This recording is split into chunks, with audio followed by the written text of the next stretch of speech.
Hello, everyone. I am Travis Straw, and this is Frantic Purpose, and it has been some time.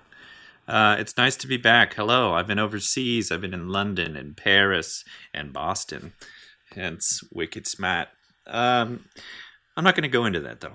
Okay, I this week, I've been thinking a lot about AI, and don't leave just yet. Okay, stick with me. Okay, I'm I'm not going to go into. I mean, I my profession is not AI. However, in my profession, I am supposed to assess it for security risks, etc. So, let's talk about AI in the public sphere. In that sweet old mainstream, generative AI platforms showed up like a year and a half ago, 2 years. In the form of Chat GPT. Eventually, most popular, it was a big deal. Like, oh my God, this computer can answer any of my questions. And it's like, okay. And then also it was like, oh, this system can make me look old in this filter. And people loved it. They could generate weird images, they could generate weird videos, and they can, generate endless answers from a computer that is not necessarily alive, but we're closer to a true AI than ever. So what did we do? We loved it, and then businesses were like, I think we can make money here if we just like whip up some random AI thing and we just bring it to market. Go to market with AI in any way possible. So, in the previous year and a half to 2 years, you have witnessed, probably just like I have, everybody and their mom rolling out AI solutions on the foundation of Chat GPT for the most part. And I'm sure there's others, but this is the main one, the most popular one, the one that you probably know. Just because it's been on the news, it's been everywhere. Their CEO, I think, was either fired, let go, or whatever. Irrelevant. So we got this new hot technology. This technology is like nothing we have ever seen, period. Ever. And even the engineers were interviewed, and they don't fully understand what they did to make it work. Of course, they probably have documentation, everything, but in the end, the thing that brought it over the finish line, they don't know. And you could Google it. Go ahead, go for it. Which is concerning, okay? And and in the past year and a half to 2 years, we have watched this new relative like alien technology that we somehow created being integrated throughout our entire cyber infrastructure. What does that mean? Hold on. I guess these. I'm going to tell you what it means. They've integrated everything that you know and love about your life currently runs on the internet. And all of those platforms that handle your banking, browsers, literally everything you touch, your phone, are being integrated to use generative AI platforms. Now, the issue is, look, most people don't think this way, and that's fine. But because of my military and general job experience, I think of how do you weaponize this technology? How will this eventually be weaponized? Because I'm going to tell you what, it's going to be. I don't even need to know. There are billions of dollars being put into research on how to weaponize this. Of course, there's no data to support this. This is just a thing that I know because, when the Wright brothers made the airplane, they didn't think the technology would advance to become a delivery system for nuclear bombs. When they made the motorcycle, they didn't think that, we would attach weapons to it and kill people with it. And that's what we do as humans. Once technology is made, it's like, how can we make money off this? And also, how can we weaponize it? So being that the generative AI platform is brand new and generally unknown as far as how to secure or the security flaws in it, they're just not there. We don't. It's not been along. There's not been long-term studies at all. How could there be? Like, people have been working on it for years and years and years. However, now we have arrived. We're here, and we are implementing it worldwide. So, implementing a system that we don't understand fully how to secure. I mean, look for example, we have had home computer systems and networks my entire life. And beyond that, of course, DARPA, whatever, the internet was created. And when the internet was created, they didn't think anyone would do anything mean or crazy on there. So like they didn't even have a lot of security protocols, period. And as they realized that humans are kind of jerks, some of us are, we have stacked and stacked and stacked and stacked security on security on security. And to this day, it doesn't matter. Security-wise, there is no such thing as a 100% secure system unless it is straight up unplugged, undone, whatever. Like, you could always get to a system even if it's air-gapped. It doesn't matter. It could be underground. It doesn't matter. As long as humans have access to it, it is exploitable. So, boo. Bummer town. And even with this system, currently, and sorry, I'm sweaty because I just worked out and I'm trying to make myself look good right now. But, so, crazy. So with the system that we've had for decades and decades and decades, at least 36 years, because that's how old. Am I 36? Yeah, I am 36. We still don't know how to secure it because we still get attacked. Because in the end, the bad guys, guess what? The bad guys have the funner job. Okay? When you have endless funds and you're charged by a nameless company to come up with an exploit to do XYZ, that's more fun than being the people that are on the good side, being like, how do we defend against stuff we don't know how to that exist? How do you defend against an attack that's never been used? The answer is you don't. You have no clue. So, cool. Now we are integrating across multiple platforms, including Microsoft Copilot, Google, and Apple. It doesn't matter. It is being applied all over to things that don't even need AI. How do you... It's insane. So I'm not going to get stuck on that. Is it responsible to do this? I guarantee you if I ask Microsoft, they'd be like, well, we have a way of securing it. And it's like, you have a way. So you've had this technology probably as long as it's been existed, which is a viable option of it, which is a year and a half, 2 years. How could you possibly understand something that the engineers said they don't understand? Well, we have a lot of technology. We got a lot of experts in Microsoft. Sure. I think Microsoft is a Goliath. Everybody uses them. That is the way it is. Period. So what? What are you saying, Travis? Well, if you didn't know, recently a paper was published from a reputable college that about an exploit. And I'm looking forward to more. There's an endless amount of exploits, ladies and gentlemen, people out there. But we have one, I'm sure there's more, but this is the one that kind of hit the mainstream, Morris 2 worm, where they found that ChatGPT can be emotionally coerced. Yes, you heard that right. So ChatGPT can be coerced to do things it's not supposed to do if you make it feel emotionally uncomfortable, which is absurd.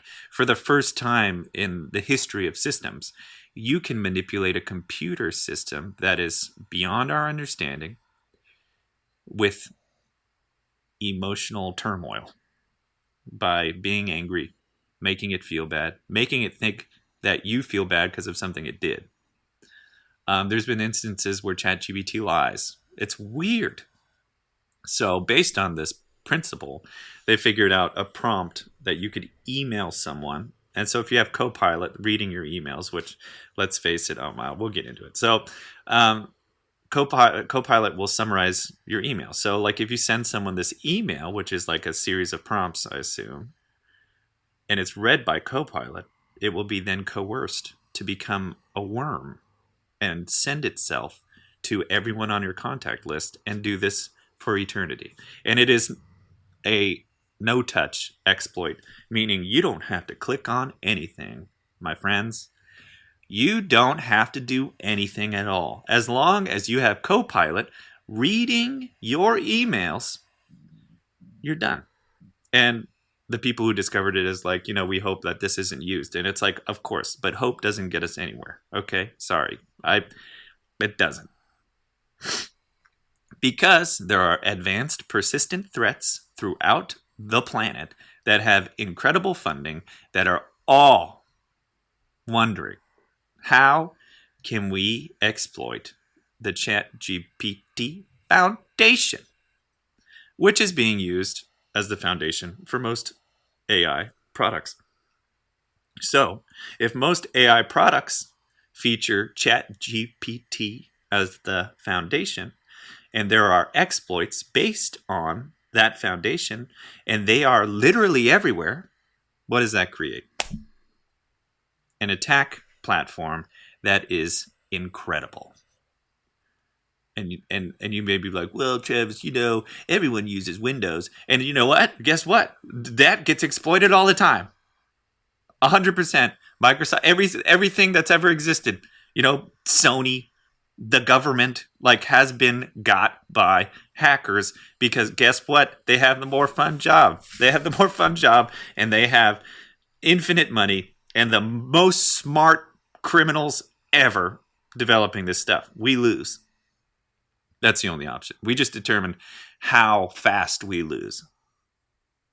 Or you can look, at one point in time in society, we had a choice between technology and living the good old-fashioned simple life, where you could have a landline, you could go to the bank, nothing really required. You could still do things analog.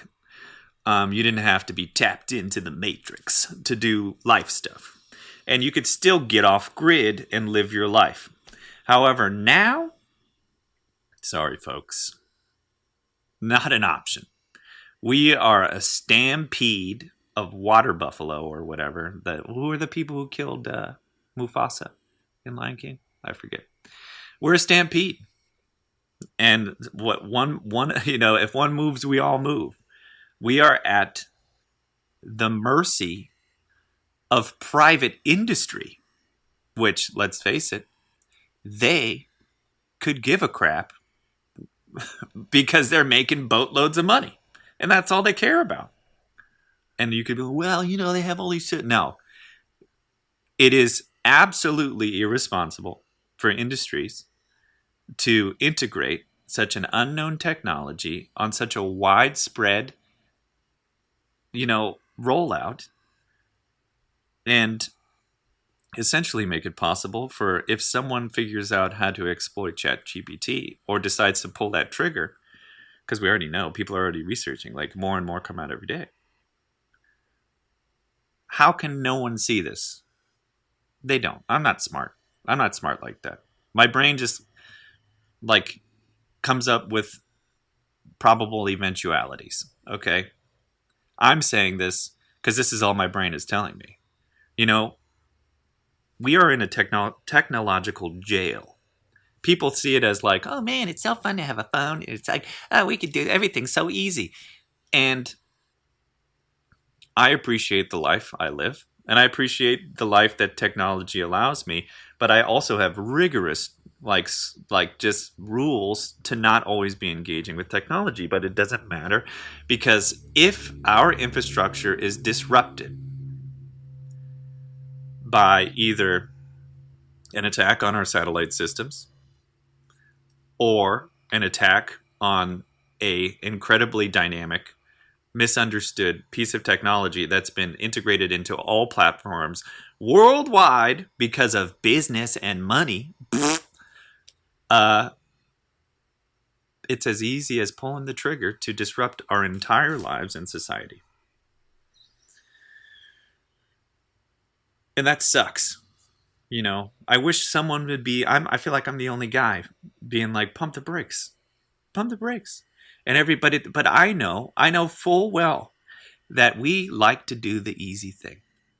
You know, when we are confronted with a technology that can write essays, write books, write scripts, write code, write emails, we essentially do our jobs for us. Why wouldn't we use it? Because, here's Travis being like, hey, we should probably think about it just because we don't understand how to secure anything regarding, or, what. And they're like, shut up, Travis. I don't have to write emails anymore. I don't have to deal with all this stuff. I could just ask Copilot to do it. And it's an incredible tool. Incredible. And so is the phone, But at some point, who is going to say, no, not yet? We need to understand this technology more. We need to understand how it can be attacked. We need to understand that if we implement this worldwide, too late, we already did it, that we're creating an attack platform that is gargantuan and could take down our everything we love about living right now. It'd be insane. I hope it doesn't happen. I hope I'm wrong. I hope that these businesses aren't just being motivated by endless money. Like all Microsoft events this year are about Copilot because they are pushing it. They want you to buy licenses. R&D devs or DevOps or software engineers want to use it because guess what, guys? It makes their job 9 million times easier. Everyone wants it because it makes it easier. Okay? It's stupid how easy it is. And it's like, okay, Travis, so what? Like, what are the odds someone disrupts our entire infrastructure? I hope low. I do. I don't know enough to know the probability. I just know that there is a probability based on my knowledge that there can't be an expert on the planet yet. And if the experts that made the product don't even know, that's an issue. And it doesn't matter if you want to go to market and make money. It doesn't matter. You're just creating this insane door that didn't exist. At no point in time until now were computers susceptible to human emotions. And we've just opened that up. Like, sure, why not? Like, go for it. Make your chat GPT make them feel bad and then see what happens. Read the Morris 2 document. Be aware. Okay. That's all I'm saying. Can you imagine? Like, it'll be so integrated that people will be communicating with each other, but their communications will be written by AI. Isn't that weird? Do you understand that right now you could steal someone's voice? You could generate your own version of that voice, and you could use that voice to con old people and take their money. Not even just old people. Like, if you could just go online and harvest an incredible amount of audio files of Jim Carrey. And you could create a little digital Jim Carrey.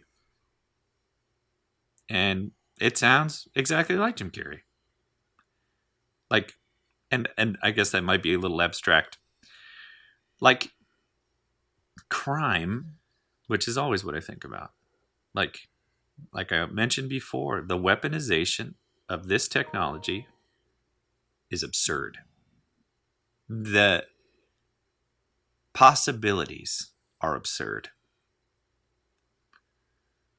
And I feel like I'm the only one. I'm sure I'm not the only one asking why. While the whole world just celebrates another advancement, which it is. And its benefits, like, I can make a cool filter. Oh man, I can have my emails just be sent and it sounds so good. And I could do whatever I want. I could be an artist now. I could generate pictures and put them online and have an Instagram and followers.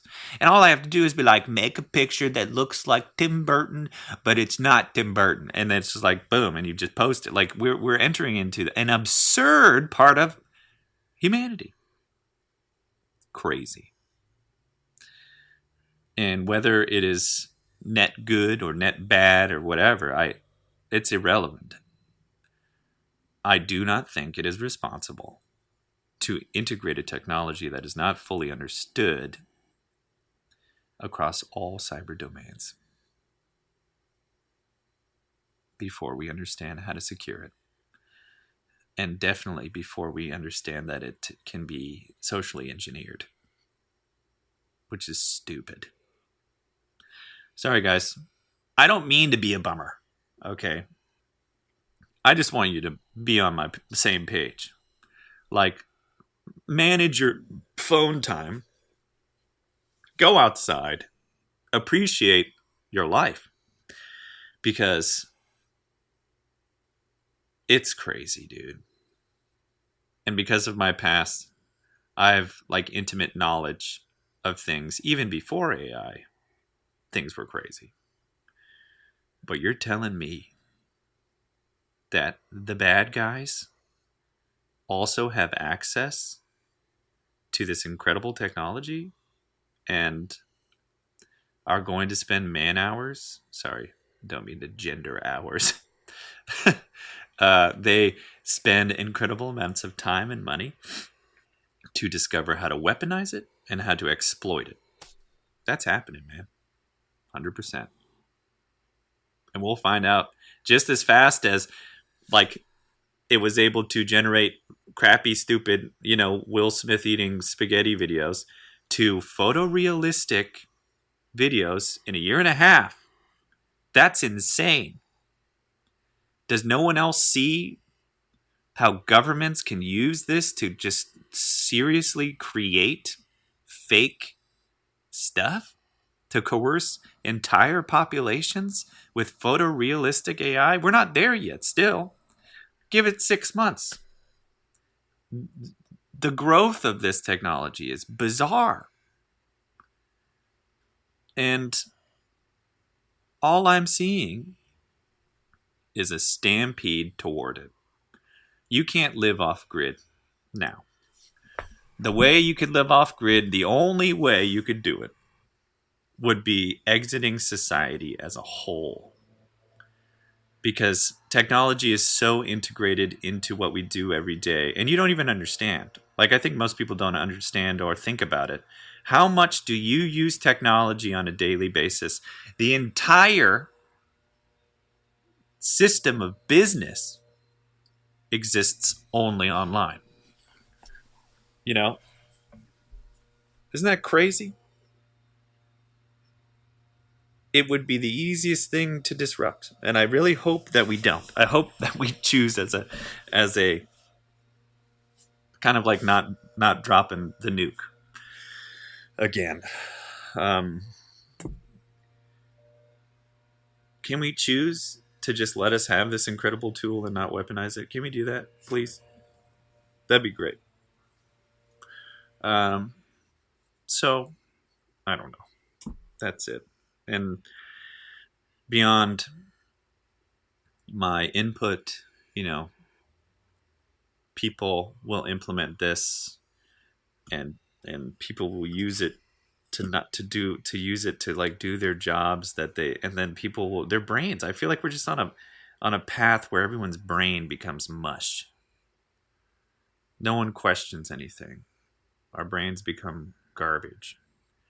And we are always asking ChatGPT. It's essentially Google. At least before with Google, we have an incredible tool. Google before is like all of a sudden all the data in the world is queryable and accessible.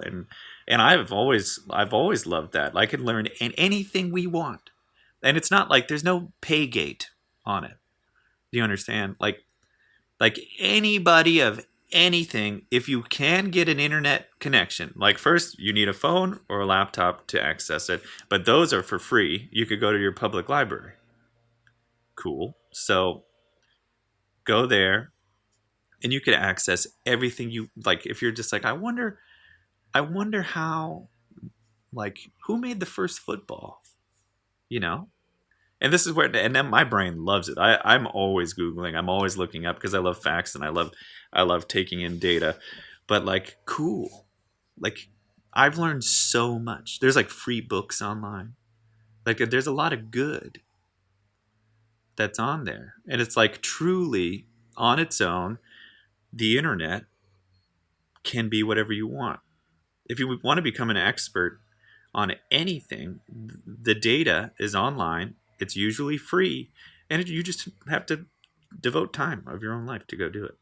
What's interesting to me is that most people don't do that, which is crazy. But now that we have a front end on the internet that you can ask ChatGPT essentially anything, and it'll Google it for you. I don't know if you remember back in the day, there was literally, like, I think a website called I'll Google It For You. And then you type in what you want, and then the website types it into Google, which is so funny. But like ChatGPT is essentially that. Like, it's your little assistant. And it's not, and I think people think that it's right all the time. It is not right all the time. My brother Kai mentioned that he asked, "What's the fastest swimming thing in the ocean?" And it said a peregrine falcon, because for a minute, when the peregrine falcon is coming down, it's like the fastest bird I think ever, because it dives from very high up. When it hits the water for a split second, it is the fastest thing in the water. Whack. I don't know, guys. And this technology will, of course, like advance at a rate that is just like insane. And there's nothing any of us could really do about it because it's being driven by industry they just want to get paid. You know, we don't have like a strong moral industry in America, and I don't think the world. We like have our like organizations or whatever, but I don't think they really work. You know, I've been on the planet for 36 years, and I just witnessed all these people being like, we got to go green. It's like, okay, like I I am of the mindset that people are irresponsible, especially as a group, and we don't always make the best choices, especially when money is involved. Like, the reason we haven't gone green immediately is because of money, and also because the population would lose their minds. We love cars, and if we were like, the government was like, tomorrow all cars are illegal, because they could. Why not? They could say tomorrow all weapons are illegal. This is the power. Of course, they'd have to go through the channels and it get approved. But everybody who's involved politically is being coerced by outside entities. This is the problem with politics. So, okay, government operates at like 50% capacity. I think most people are good people. However, I also know the government is very slow and they don't make great choices. And they definitely don't make quick, big choices. I remember in the second grade, I know you guys could probably hear this background stuff. I'll try to cut it out. But, I mean, I remember in second grade, I think it's Mrs. Lev, I think her name was, telling me that there's a hole in the atmosphere and global warming, and I was terrified. And I went out and I immediately was like, I'm going to ride my bike forever. And so as I rode my bike, I wondered why other people weren't riding bikes. And it's one of those like clear kid thoughts, like, why does no one care? And I know why. As a grown adult man who has been in the government and also the private sector for 14 years, right? Total. It does not matter. The money is what we follow. If we followed like taking care of the planet, like let's say all companies, instead of following like we gotta do what the shareholders want and all that crap, instead they followed what the planet needs and what the people need to sustain life on the planet, and like to effectively live smart and not luxurious, Um, that'd be cool, but no one is like that. And if there are, I mean, like Sweden, Finland. There's a few countries that do it well, but they're small in population, so they're unified and they make those choices. But unfortunately, most of the pollution comes from certain countries that are refusing to do anything. Sweden off the bat didn't have a big carbon footprint at all. Um, Neither did Finland. All these little guys. It's the more industrious companies. Even America's isn't that bad compared to like China and India. So how do you how do you save the world from itself? How do you save the world from human beings loving life and luxury so much we will fight to like keep that rather than get together and say, you know what, we should probably make some moves here. I don't even know. Like there's like a time frame someone predicted. I don't know. And I don't mean to be depressing. I know I said that earlier. It's to me it's not really depressing. It's just facts. American industry is about coming up with things people didn't really need, you know? That pushes technology forward. So what's at the end of the road? Is there a point where we stop? What's our end goal? I don't know. But I know that it's all being pushed by money. And that's not good, It doesn't feel good. I know we have an incredible amount of garbage. I know that most people are very wasteful. I know that most people don't think about using energy. It's wild. It kind of breaks my heart. And I've pitched to Amanda more times than she probably cares to hear that, I want to go off grid. I do. But the sacrifice it'd be hard because I'd have to move out of the city away from family because my family's integrated. Everybody's integrated. It's impossible to not be integrated unless you're like a nomad, which there are nomads. But they still use Starlink from, Elon Musk to connect to the internet and check their Instagram or whatever. I don't know, guys. And I don't mean guys as in like men. I mean all y'all. I care deeply about people. It's something that I've always had. And how do you make the biggest impact on the world population? And the world population is now like I think 8.1 billion. India is now the leading most populous country.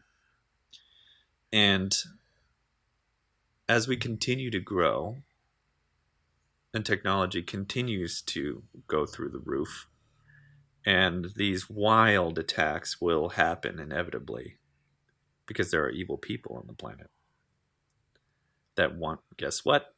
They want money. So I hope that it would really screw with their bottom line if they disrupted all of infrastructure. And that's why I feel kind of good, because in the end, if they disrupted our cyber infrastructure, they wouldn't be able to make money off it, which is their bread and butter. So it would be counterproductive. But they could find out ways to hold people hostage and stuff like that, and data. Like imagine you just augmented ChatGPT to scrape the entire internet for pertinent private information to hold people hostage with. I mean, they already do that now, but with AI, it'd just be like a laser beam. It's crazy. I don't know. I don't know. Of course, there's nothing I could do other than this, and I don't. I can't. I don't. Not many people listen to this, and that's fine. It is totally cool. It's kind of therapy for me. to just sit here and talk about this stuff. That's why it's called Frantic Purpose. That's how I've lived my life. My brain latches onto things and wonders about things and wants to learn more. And it also knows the scope and that there's nothing I can do without disrupting my entire life to make a change in this arena.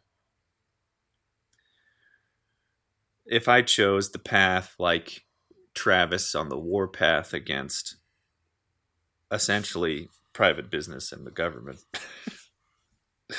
and I'm just out here publicly talking about all these things over and over and over again, having debates, would it help? It would almost certainly end my career. And yeah, I don't know. I really feel, I'm a blessed man. You know, I've worked hard in life, and I'm around my family, and I have a lovely wife that I love with all my heart, and I have my nieces and my nephew, and I think about them when I think about these things. I think about Amanda. She has moderate hearing loss and not the best vision. And whenever we talk about the apocalypse, she's like, I'll just die. And I'm like, no, no. It's just interesting. Like everything we don't like about the planet, like our impact and war, are the product of money and the government. And it's like, man, let me tell you, I know for 100, like, when was the last time the American government had an overhaul? You know, when did they have a critical update? Like, at all? When? When did they ever reorganize stuff? Like, it's been the same for so long. And everyone is saying that it's systemically broken. And I agree. But for some reason, like this year, we're voting on the two oldest people to run for president ever. And they only to outdo themselves as being the oldest presidents. Not because they're the best choice. Isn't that weird? Shouldn't we like not vote because it's stupid? Shouldn't like people have a problem other than like, well, I'm going to vote for Joe because a vote that's not for Joe is for Trump? Or on the other end of it, it's like, well, I got to vote for Trump because if I don't, it'll be for Joe. It's like, no, there's another option. Just don't participate because it's stupid. Don't do it. Don't go out. Don't vote. Like, boycott voting for people who shouldn't be running the country. And I have nothing. I think being the president is an incredibly hard job. And I think every single president has done like 50-50 jobs, which is good. I think that's like what you want. You want someone to be up there that can listen to their people and do an okay job, because you can never knock it out of the park. There's too many moving parts. And we want... How old are these people? Hold on. Give me a minute. So, Joe Biden, how old are you, boy? How you doing? Joe Biden. He is 81 years old. What? Okay, so he's running. All right, Trump, what you got? How old are you, boy? How old are you? Okay, that's enough, Travis. Trump. He's 77. Okay? That is bananas. I told my grandma, who is like, I think she's 88, she should run for president. Because I think she has a better head on her shoulders than these two people. She laughed. I was kind of serious. And, at this rate, my dad has to be like 5 years older or 6 years older to run for president, like Trump. Essentially like 10 years older. It's like, what are you talking about? I don't think, and this might rub people the wrong way, I think that there should be limits on how old you could be to drive. let alone limits on the presidency. And it's like, okay, like what are the rules to become president? There's really not a lot, which is weird. So I don't know.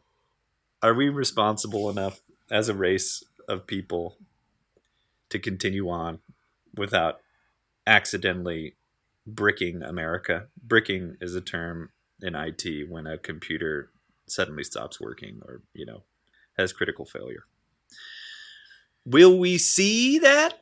I hope not. But we're about to elect a very old man to become president, one of which is divisive, says incredibly flagrant and irresponsible things, has caused a divide in America in a way I've never seen. Or the other guy, who there is visual evidence has issues in his older age, as he should. He's 81. Man, it's old. Like, if I'm 81, no way. They're like, if one of my grandchildren was like, Travis, Grandpa Travis, you should run for president. I'd be like, you're out of your mind. I don't want to do that. Not only because I don't know if I'd be able to, I wouldn't be confident in my ability to lead an entire country in my 80s. I'm not that, I don't have that big of an ego. So, I don't know. What have I said? Essentially, hopefully that the world cyber infrastructure doesn't get compromised in the next couple years. I believe that the two choices for presidency are not good, and therefore nobody should vote. And they're, well, that's not American or whatever. It's like, I think it's like the most American thing you could ever do. Got two choices, don't like those? No way, not voting. Sorry, not my president. That's how we started this whole thing. Okay, cool. So now that brings me to Boston. I've always wanted to go to the East Coast because, I'm an American, which is great. I'm happy. I'm happy to be an American and all that implies. I've served my country, and I know the history of my country, and this is where my family's from, and this is where my ancestors immigrated, and my ancestors were on the Mayflower, and I feel blessed in general, and I'm thankful. And I don't like the general negative, like Americans being negative about America, and I always thought that the East Coast wouldn't really have that, not to the extent the West Coast does, because the West Coast is wild. So I go over, and I walked the Freedom Trail, Paul Revere, his whole ride to tell us the English were coming, and like the key people that started the country, and it was all displayed in a non-ironic, totally accepted way. Everybody there seemed to have pride in those roots and having a big hand in starting the country on its own. Boston Tea Party, saw that whole area, Paul Revere's house, and I told Amanda, I'm like, if time isn't linear and time is stacked on each other, we are walking the path that Paul Revere rode to warn people. We are walking in the streets of the people that created the country. And say what you want about the founding fathers.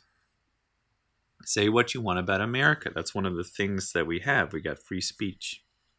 And it doesn't bother me that people have, negative views, whatever. It's all good. I'm willing to sit and talk and whatever. It's all good. I think one of the benefits of being in America is that we are wildly supportive of people saying what's on their mind and having the groups they want to have and supporting general freedoms and stuff like that. So it was so refreshing to be around American history and have it be accepted as not some dark, weird thing, that America is a terrible, terrible place.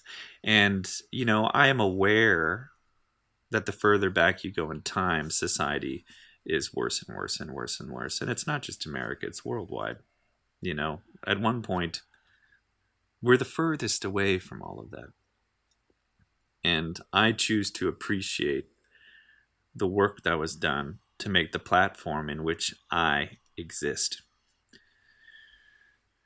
in this relative ease, you know, like holy crap.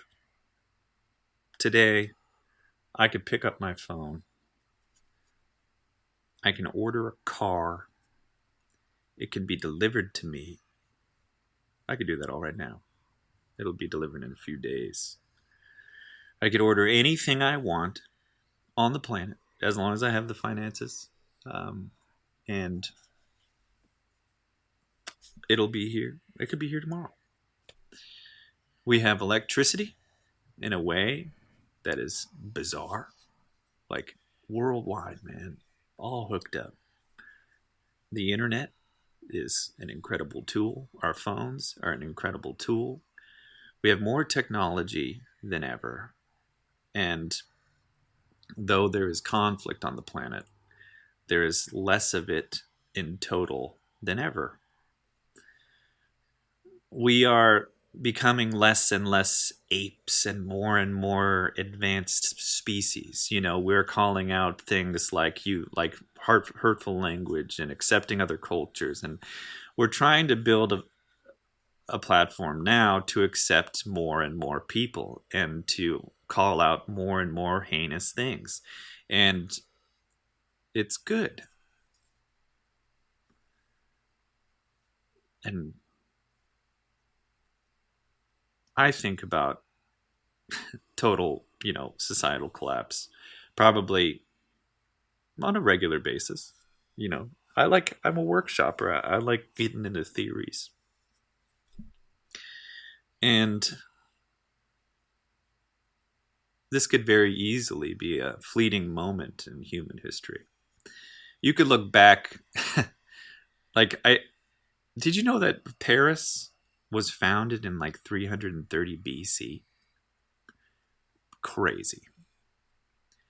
The people who are hearing this podcast, right? You guys are all in my pocket, so our lives are going to end by 2087 or so. And it's a blip, societies collapse and are rebuilt over time. And time is the most incredible thing, period. It is bizarre. So I guess for me, I refuse to believe this is the mainstay. I assume and assess things. And they don't make me feel bad. It doesn't make me feel scared. None of us does. What will be, and it will be true. And that's the only option.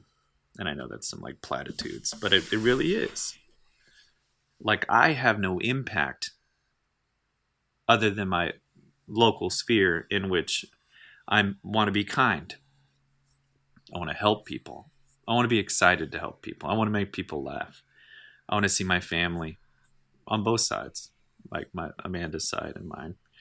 I just want to love people and be generous as much as I can. Because you know what? Rome collapsed, bro. Genghis Khan. All that, done. Napoleon, done. So much has come to pass. Why not this? Why not this, too? Because we got too cocky? We got too up our own butts? We didn't appreciate what we had, and we kept building, and we kept building, and we kept building with no regard for the future? Sounds like we're due for punishment, man. And I'm a spiritual guy. I'm also a realist. I deal with data points, but I also integrate into what I perceive as God.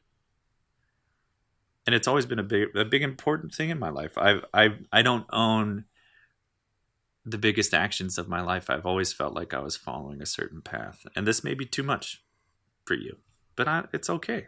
It can be. I'm not saying it's any one God or whatever. I think like the front end of religion is ridiculous and weird. So I don't, I just take off that front end and be like, okay, so for me, I believe there is a God or a truth or the universe or whatever you want to call it. I totally believe that because it's been a component of my life. It's been an unignorable part of my life. And it's not only for mine, for people in my family and other people I've known in my life. People who have shown up that have the exact same things that have gone on in their lives. Some things are too magical, man.